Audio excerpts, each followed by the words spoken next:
துணுக்குகள். இருள்சேர் இருவினையும் சேரா இறைவன். பொருள்சேர் புகழ் புரிந்தார் மாட்டு. தமிழ் பொருள். இறைவனின் உண்மையான மகிமையையும் அர்த்தமுள்ள புகழையும் உணர்ந்து புகழ்பவர்களிடம் அறியாமையால் உண்டாகும் நல்லதும் கெட்டதும் ஆகிய இருவகை கர்மங்களும் சேராது.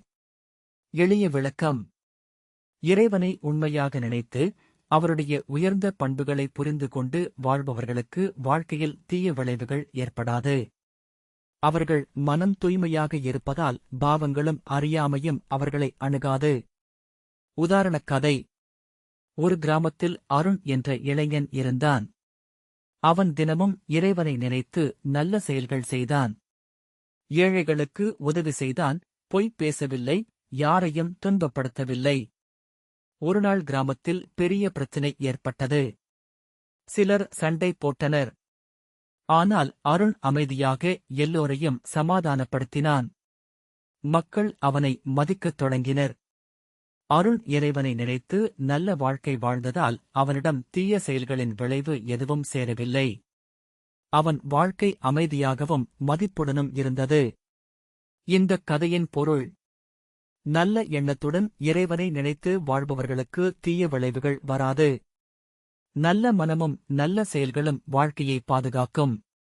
நகைச்சுவை உதாரணக் கதை. ஒரு மாணவன் தினமும் தேர்வுக்கு முன் இறைவனை நினைத்து, நான் படிக்கவில்லை, நீங்களாவது உதவி செய்யுங்கள் என்று சொல்வான். ஒருநாள் அவன் நண்பன் கேட்டான், நீ படிக்காமல் இருந்தால் இறைவன் எப்படி உதவுவார்? அவன் சொன்னான், நான் படிக்கவில்லை என்றாலும் நல்ல மனசு இருக்கே. அதற்காக கொஞ்சம் மார்க் கொடுக்கலாம். அதைக் கேட்ட ஆசிரியர் சிரித்தார். பிறகு சொன்னார், இறைவனை நினைப்பது நல்லது, ஆனா புத்தகம் திறப்பதும் அவசியம். கதையின் சின்ன பொருள். இறைவனை நினைப்பதுடன் நல்ல முயற்சியும் நல்ல செயல்களும் இருக்க வேண்டும். அப்போதுதான் வாழ்க்கை நல்ல பாதையில் இருக்கும். மீண்டும் குறள். இருள்சேர் இருவினையும் சேரா இறைவன். பொருள்சேர் புகழ் புரிந்தார் மாட்டு. தமிழ் பொருள்.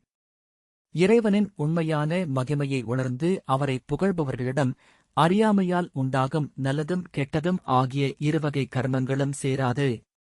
அடுத்த குறளில் சந்திப்போம். நன்றி.